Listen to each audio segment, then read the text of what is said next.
Baik, Assalamualaikum warahmatullahi wabarakatuh. Selamat malam, Ibu dosen, Bapak dosen.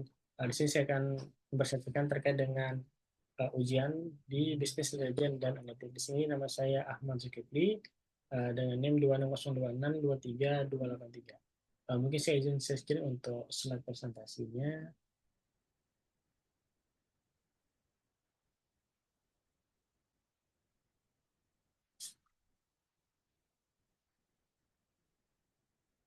Baik, di sini terdapat tiga buah soal yang akan kita bahas. Yang pertama itu terkait dengan pengolahan dataset menggunakan CRISP-DM. Yang kedua itu pengolahan dataset dengan klasifikasi, regression, kemudian ataupun forecasting. Yang ketiga itu pengolahan dataset yang dalam bentuk teks.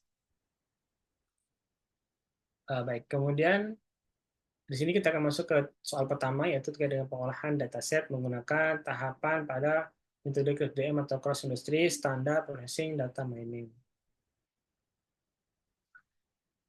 Baik, yang pertama itu adalah business understanding. Jadi untuk business understanding ini saya mengangkat terkait dengan dataset yaitu di stunting, terkait dengan dataset stunting.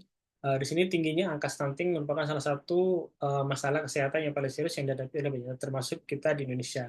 Stunting yang ditandai dengan pertumbuhan fisik yang terhambat pada anak-anak dapat mengakibatkan dampak jangka panjang pada kesehatan fisik dan mental mereka. Sehingga saya mengangkat masalah ini yaitu pada stunting menggunakan dataset stunting yang terdapat dari Kaggle. Kemudian di sini saya menggunakan predictive analytics yang akan berguna atau sangat penting untuk mengidentifikasi dan memahami faktor-faktor yang berkontribusi terhadap stunting. Di sini saya mengambil 5 artikel atau jurnal internasional sebagai pendukung dari permasalahan yang saya ambil, yaitu stunting. Yang pertama itu dari uh, terkait dengan comparative analysis of machine learning algorithm for predicting child stunting. Di sini pada artikel atau jurnal ini menyoroti pentingnya penggunaan algoritma machine learning untuk memperbaiki kasus stunting pada anak-anak. Di sini penelitian ini menunjukkan bahwa algoritma tertentu seperti random forest ataupun support vector machine memiliki akurasi yang lebih tinggi dibandingkan metode tradisional dalam memprediksi stunting, sehingga memberikan dasar yang kuat untuk melakukan machine learning dalam konteks ini.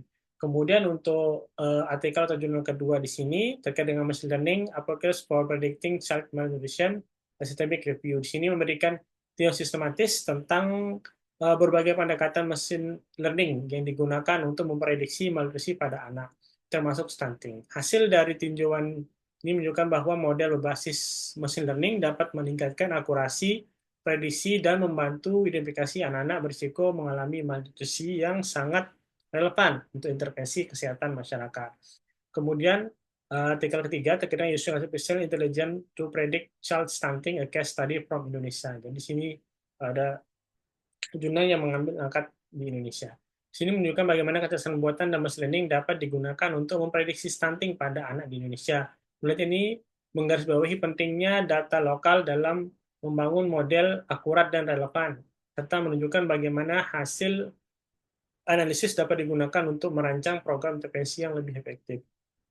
Kemudian artikel keempat itu terkait dengan data-driven approach for predicting child malnutrition, a review of machine learning application. Di sini membahas berbagai pendekatan berbasis data untuk memprediksi malnutrisi pada anak, termasuk penggunaan machine learning untuk stunting. Ulasan ini menekankan bahwa pendekatan berbasis data dapat memberikan wawasan yang lebih dalam tentang faktor-faktor yang mempengaruhi status gizi anak. Kemudian artikel terakhir sini adalah predicting stunting in children under 5 years using machine learning teknik. Itu mengeksplorasi berbagai teknik machine learning untuk memprediksi stunting pada anak-anak di bawah 5 tahun berdasarkan data kesehatan dan demografis. Ya, dari penelitian ini atau menggabungkan semua informasi ini, kita dapat melihat bahwa penggunaan machine learning dapat digunakan untuk analisis data stunting tidak hanya relevan, tapi juga sangat penting untuk mengatasi masalah kesehatan di sini.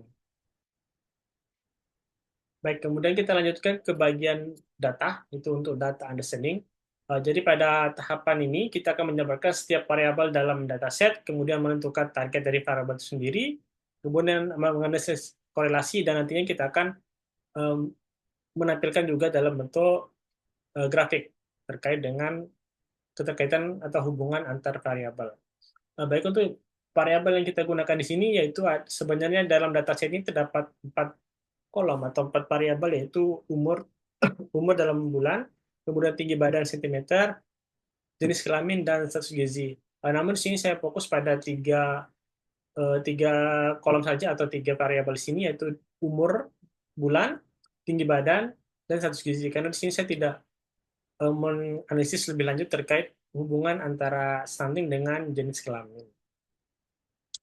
Kemudian untuk hasil korelasi antar variabel, di sini saya mengaitkan antara umur, tinggi badan, dan status gizi. Di sini saya menggunakan metode heat map. Mungkin nanti kita akan share sedikit terkait dengan script atau penggunaan kode yang saya gunakan di sini. Di sini kita menjadikan analisis korelasi antara umur bulan, umur dalam bulan, kemudian tinggi badan dalam sentimeter, dan status gizi. Di sini kita dapat dengan mudah mengidentifikasi pola dan hubungan antar variabel tersebut. Di sini salah satu temuan dan definisinya adalah korelasi positif yang kuat antara umur dan tinggi badan dengan nilai 0,84. Nah, hal ini menunjukkan bahwa sering bertambahnya usia anak, tinggi badan mereka cenderung meningkat. Jadi, di sini ada keterkaitan antara umur meningkat dengan tinggi badan juga meningkat. Hal ini mencerminkan proses pertumbuhan yang normal di mana anak-anak yang lebih tua biasanya memiliki tinggi badan yang lebih baik. Namun, hubungan antara tinggi badan dan status gizi menunjukkan korelasi yang lemah, yaitu 0,06, yang mengindikasikan bahwa tinggi badan tidak selalu mencerminkan status gizi yang optimal. Di sisi lain, terdapat korelasi negatif yang signifikan antara umur dan status gizi dengan nilai minus 0,21. Ini menunjukkan bahwa meskipun anak yang lebih tua cenderung lebih tinggi, status gizi mereka tidak selalu baik. Hal ini disebabkan oleh berbagai faktor seperti pola makan tidak seimbang, kurangnya akses terhadap makanan bergizi. Kemudian ada juga korelasi negatif ini menyoroti tentang uh, yang dihadapi dalam masalah bahwa anak-anak mendapatkan nutrisi yang cukup meskipun mereka mengalami pertumbuhan fisik. Kemudian untuk secara keseluruhan dari heat map di sini memberikan wawasan tentang interaksi antar umur, tinggi badan, dan status gizi. Meskipun ada hubungan positif antara umur dan tinggi badan, tantangan dalam status gizi perlu diatasi yang mendukung pertumbuhan yang sehat. Baik, kemudian kita akan membahas terkait dengan grafik yang ada di sini. Grafik hubungan antara status gizi dan rata-rata dari tinggi badan anak, yaitu dalam sentimeter. Di sini kita gunakan sumbu X yaitu status gizi yang dibagi menjadi beberapa kategori yang mungkin mencerminkan kondisi gizi yang berbeda. Kemudian untuk sumbu Y di sini kita menggunakan rata-rata tinggi badan anak. Dari visualisasi ini terlihat adanya tren positif yang jelas di mana rata-rata tinggi badan meningkat seiring dengan peningkatan status gizi. Anak-anak yang memiliki gizi yang lebih baik seperti yang ditunjukkan pada kategori 4,0 di sini atau yang paling ujung cenderung memiliki rata-rata tinggi badan yang lebih tinggi dibandingkan dengan anak-anak yang berada pada kategori status gizi yang lebih rendah seperti di 3.0. Ini menunjukkan bahwa status gizi yang baik berkontribusi pada pertumbuhan fisik yang lebih optimal yang sangat penting untuk perkembangan anak. Baik, next. Kemudian kita akan membahas terkait dengan data preparation. Untuk data preparation di sini saya melakukan 2 tahapan, yaitu terkait dengan pembersihan data dan pemisahan data. Untuk pemisahan data ini bertujuan untuk mengatasi masalah terkait dengan data yang hilang dan duplikasi, sehingga data yang digunakan dalam analisis pelatihan model adalah berkualitas tinggi dan relevan. Kemudian ada pemisahan data. Di sini saya akan membagi datanya menjadi 2 set, yaitu set pelatihan dan set pengujian. Baik, kemudian selanjutnya, kemudian terkait dengan modeling, di sini pada tahapan ini saya menggunakan 3 jenis algoritma machine learning. Yang pertama itu decision tree, random forest, dan support vector machine atau SVM. Di sini untuk maaf. Di sini untuk algoritma yang pertama untuk decision tree di sini, algoritma yang membagi dataset menjadi subset berdasarkan nilai atribut sehingga membentuk struktur pohon yang mudah dipahami. Keunggulan dari decision tree di sini adalah kemampuannya untuk menangani data yang tidak terstruktur dan memberikan interpretasi yang jelas mengenai keputusan yang diambil. Kemudian yang kedua di sini ada random forest. Di sini ensemble dari beberapa decision tree yang bekerja secara bersamaan untuk meningkatkan akurasi dan mengurangi risiko overfitting. Di sini untuk keunggulannya sendiri adalah algoritma ini sangat efektif dalam menangani dataset besar dan kompleks. Kemudian yang ketiga adalah support vector machine. Di sini algoritma untuk mencari hyperplane terbaik untuk memisahkan kelas-kelas dalam dataset. SPM sendiri keunggulannya itu sangat baik dalam menangani data dan dimensi tinggi dan dapat digunakan untuk klasifikasi yang kompleks. Next. Kemudian modeling di sini. Jadi setelah saya lakukan dari scriptnya untuk modeling di sini, saya mendapatkan hasil. Di sini ada capture di sebelah kanan.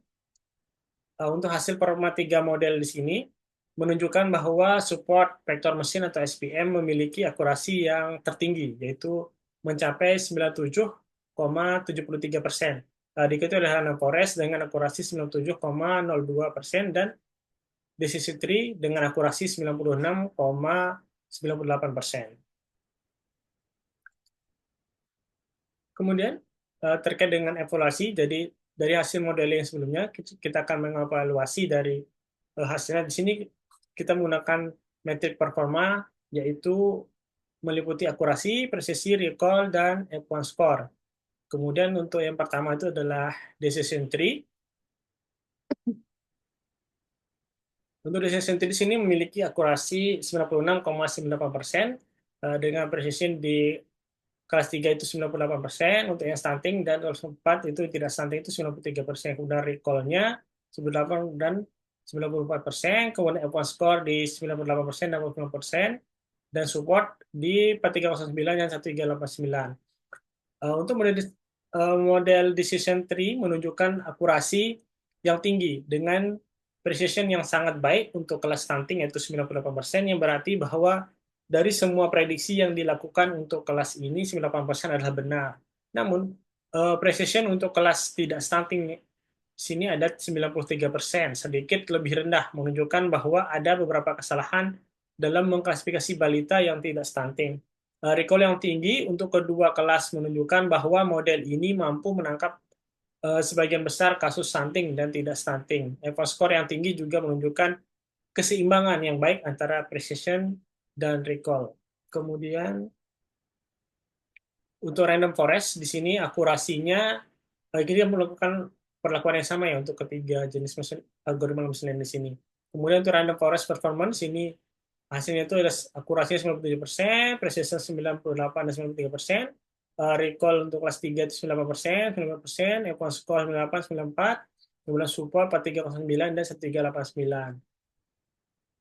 Untuk model random forest menunjukkan akurasi yang sedikit lebih tinggi dibandingkan dengan decision tree, yaitu 97,01%.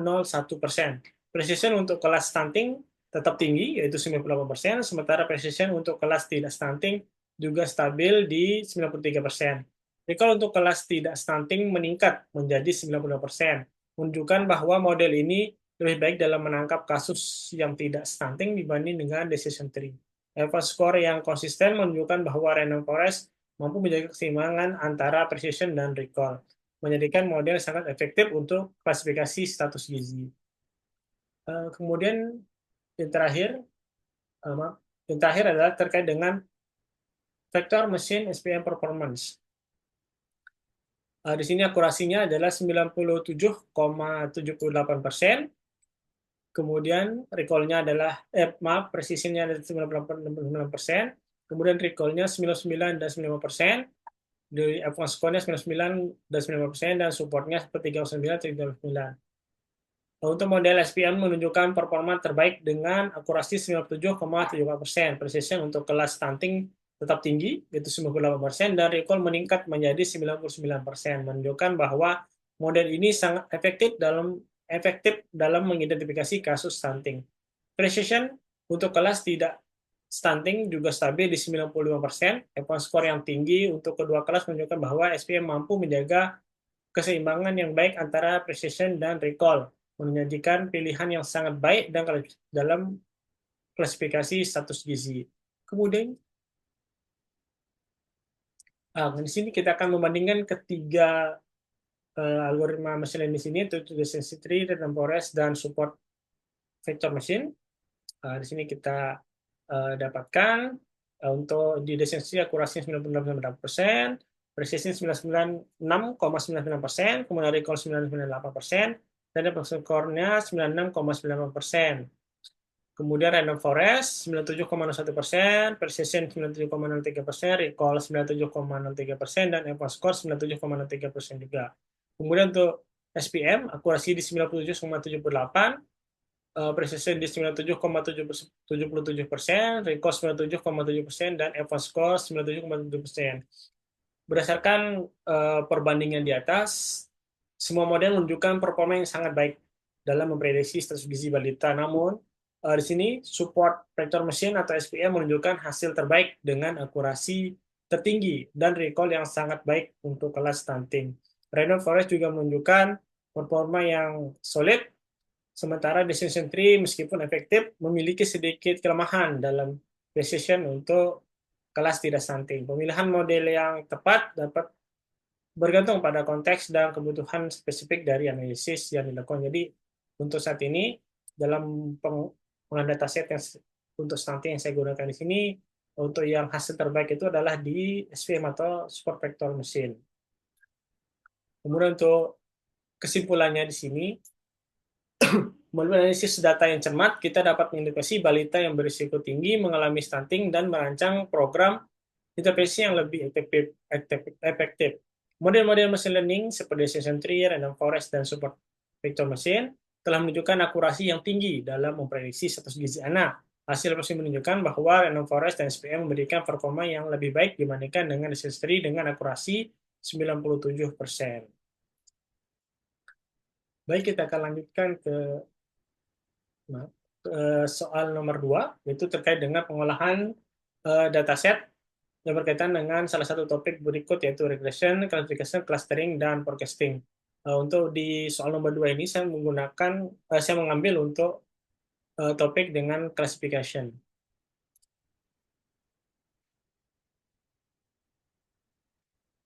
Nah, baik. Untuk yang classification, deskripsi datasetnya di sini datasetnya saya gunakan kembali, yaitu untuk dataset stunting.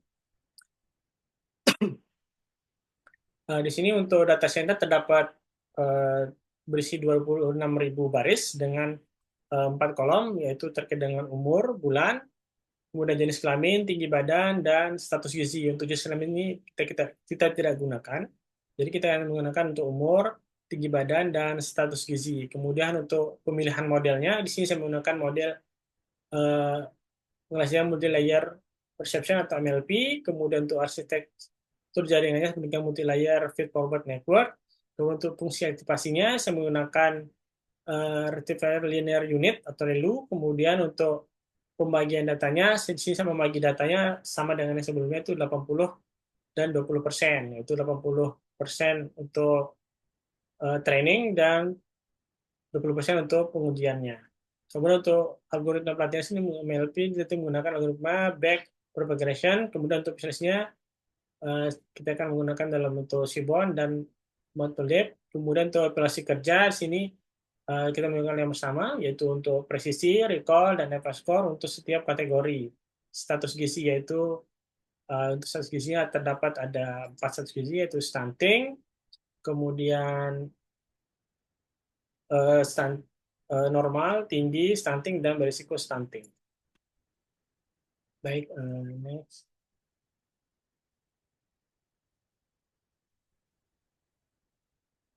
Nah, untuk hasil dari sini, di sini kita bisa lihat hasil dari classification-nya. Di sini model ini menunjukkan akurasi keseluruhan yang baik, yaitu 90%. Tetapi kinerja bervariasi di antara kelas-kelas yang berbeda. Misalkan di kelas normal dan tinggi, yang dipastikan dengan sangat baik, sedangkan kelas stunting atau menunjukkan kinerja yang relatif lebih rendah. Di sini saya juga menggunakan mesin matrix. Yang pertama itu untuk yang kelas normal, model sangat baik dalam mengidentifikasi individu yang normal dengan 2.401 prediksi yang benar, namun 97 individu yang sebenarnya normal tetapi diprediksi sebagai stunting, menunjukkan adanya kesalahan klasifikasi. Kemudian untuk kelas di severely stunting, model juga menunjukkan kinerja yang baik dengan 830 prediksi yang benar, namun ada 83 individu yang sebenarnya severely stunting tetapi diprediksi sebagai stunting, yang menunjukkan potensi kebingungan antara kedua kelas ini. Kemudian ada yang ketiga itu ada kelas stunting. Kelas ini menunjukkan tantangan yang lebih besar dengan 403 prediksi yang benar, tetapi juga 109 individu yang sebenarnya stunting tetapi diprediksi sebagai normal. Ini menunjukkan bahwa model kesulitan dalam membedakan antara kelas stunting dan normal. Untuk yang di kelas tinggi, modelnya sangat baik dalam mengidentifikasi individu yang tinggi dengan 990 prediksi yang benar dan tidak ada kesalahan klasifikasi untuk individu yang sebenarnya tinggi. Baik, demikian untuk yang soal nomor 2 terkait dengan classification. Kemudian kita lanjutkan ke soal nomor 3. Di sini terkait dengan pengolahan dataset teks. Di sini kita akan melakukan beberapa tahapan. Yang pertama itu ada case folding, kemudian removing classification, removing stop word, stemming, dan tokenization. Baik. Pertama mungkin dari deskripsi dataset. Deskripsi dataset, untuk sumber dataset ini sih, di sini dataset ini diambil dari sumber yang berkaitan dengan pengalokasian pesan SMS. Jadi di sini ada dataset saya dalam bentuk SMS untuk mengenali apakah itu SMS spam atau SMS yang bukan spam. Jadi untuk jumlah kolomnya terdapat ada 2 kolom, yaitu SMS dan juga kategori, yaitu kategori spam atau bukan spam. Untuk jumlah barisnya sendiri ada 554 baris dengan stabil, yaitu kolom pertama itu label menunjukkan kategori pesan apakah itu ham, bukan spam, atau spam adalah spam. Untuk di datasetnya itu dengan inisial 0 dan 1. Untuk 0 adalah bukan spam, sedangkan spam adalah 1. Kemudian untuk di kolom 2 adalah message atau pesannya, bersihkan teks dari pesan semasa notifikasi. Untuk informasi, untuk ham itu sendiri adalah pesan yang bukan spam, biasanya berisi informasi yang relevan dan tidak mengganggu. Kemudian spam, itu pesan yang tidak diinginkan, seringkali berisi iklan ataupun penipuan. Baik, untuk prosesnya kita akan melalui satu persatu. Mungkin dari pertama di sini ada dataset awal. Jadi untuk dataset awal di sini adalah dataset murni yang baru pembacaan di sini menampilkan hanya 5 sampel baris dari datasetnya. Kemudian yang proses pertama kita akan proses dengan case folding. Jadi di sini ada saya sudah capture untuk hasil dari scriptnya. Di sini ada hasil dari case folding pada data SMS, menghasilkan teks yang konsisten dengan semua huruf diubah menjadi huruf kecil. Jadi bisa kita lihat di sini juga perbandingan antara data awal dengan hasil dari case folding-nya. Di sini misalkan kita lihat di Go saja, di sini sudah berubah menjadi huruf kecil. Kemudian kita lanjutkan ke proses kedua, itu proses removing function function. Di sini SMS atau teks di sini akan menghilangkan tanda baca dari teks itu sendiri, sehingga menghasilkan pesan yang lebih bersih. Mungkin kita perhatikan di sini, misalkan dari dataset awal itu ada tanda koma ataupun tanda petik, misalkan di don, di sini don itu ada tanda petik sebelum T. Nah, di sini di hasil remove function di sini dia sudah menghilangkan tanda petik tersebut. Jadi, nah I don't think he goes to, seperti itu. Kemudian selanjutnya adalah proses removing stop words. Di sini pada data CMS menghilangkan kata-kata umum yang tidak memberikan makna signifikan seperti U, N, dan lainnya. Nah, di sini hasil menunjukkan bahwa ada beberapa eh, dari dataset awal dengan hasil di sini kita sudah menghilangkan kata-kata umum yang tidak memberikan makna. Kemudian di proses steaming di sini kita akan mengubah kata-kata yang bentuk dasarnya menghilangkan akhiran yang bervariasi, misalkan dari crazy menjadi crazy, kemudian file menjadi a file, dan grade menjadi grade. Sini bisa kita lihat juga perbandingan antara dataset awal dengan hasil dari streamingnya. Kemudian terkait dengan tokenization, untuk tokenization di sini pada saat SMS memecah teks menjadi unit-unit yang lebih kecil. Jadi setiap dan dari SMS itu kan berupa kalimat. Dia akan dipecah dalam bentuk per kata atau per frase nantinya. Mungkin kita bisa lihat di sini ketika mungkin di baris pertama go until Jurong find crazy available only. Nah, di sini kita sudah ubah menjadi per kata go Jurong find crazy avail. Nah, seperti itu. Kemudian di sini untuk yang token dipisahkan per kata itu menggunakan tanda koma. Kemudian untuk hasil akhirnya di sini setelah melewati keseluruhan dari proses tadi, mulai dari case folding, kemudian remote versification, kemudian steaming, dan terakhir di tokenization, maka di sini hasil akhir dari pemeriksaan menunjukkan bahwa SMS telah melalui serangkaian pembersihan dan transformasi yang menyeluruh sehingga kini siap untuk dianalisis lebih lanjut.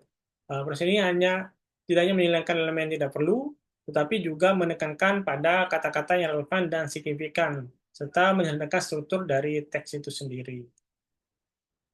Baik, mungkin sekian presentasi dari saya. Assalamualaikum warahmatullahi wabarakatuh. Selamat malam semua.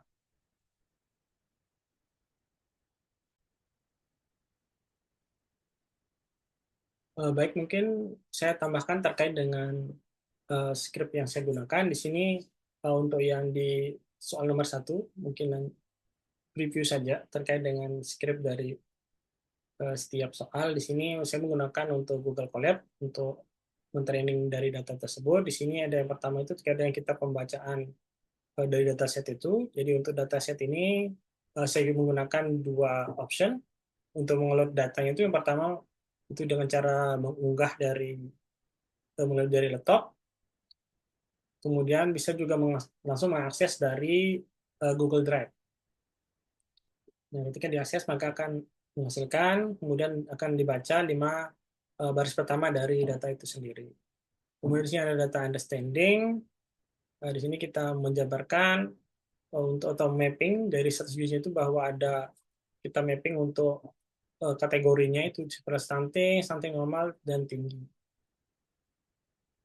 Di sini juga kita membuat sebuah korelasi dari data, yaitu untuk data bulan, umur dalam bulan, kemudian tinggi badan, sentimeter, dan status gizinya.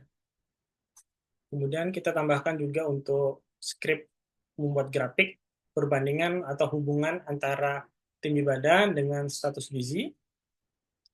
Ini juga sudah saya jelaskan, mungkin kita hanya review untuk scriptnya saja. Kemudian ada data preparation, di sini saya menambahkan untuk terkait dengan pembersihan data, di sini untuk mendeteksi data yang hilang, menghapus baris yang memiliki nilai yang hilang pada kolom, kemudian menghapus duplikasi, kemudian ada pemisahan data, ya untuk X-nya adalah, atau fiturnya adalah umur dan tinggi badan, kemudian untuk target variabelnya kita menggunakan status gizi.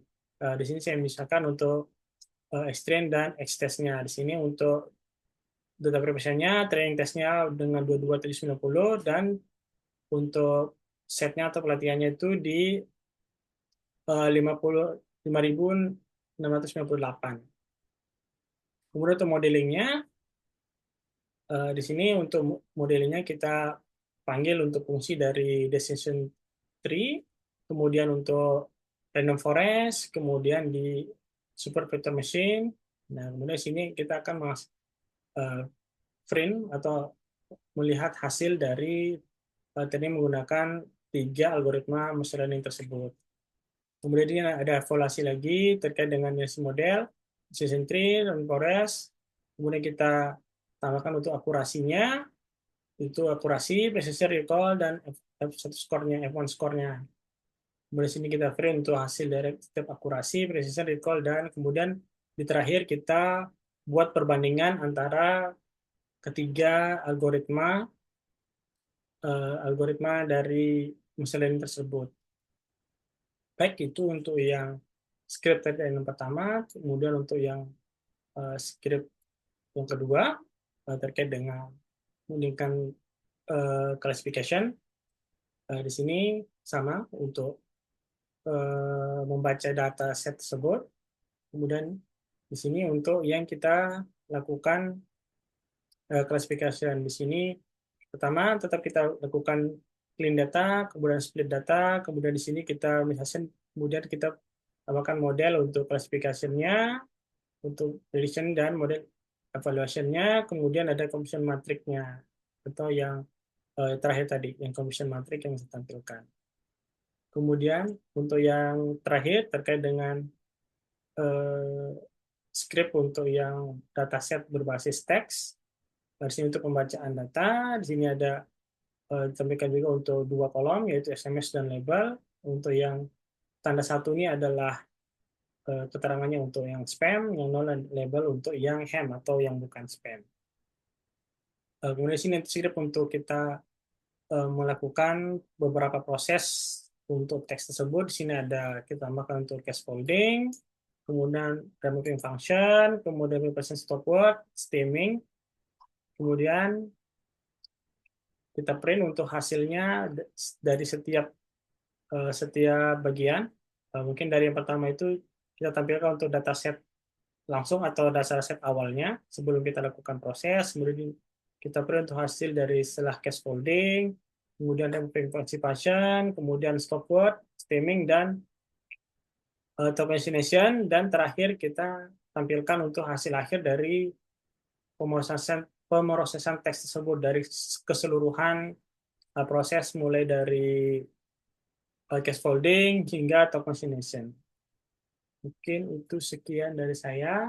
Assalamualaikum warahmatullahi wabarakatuh. Terima kasih.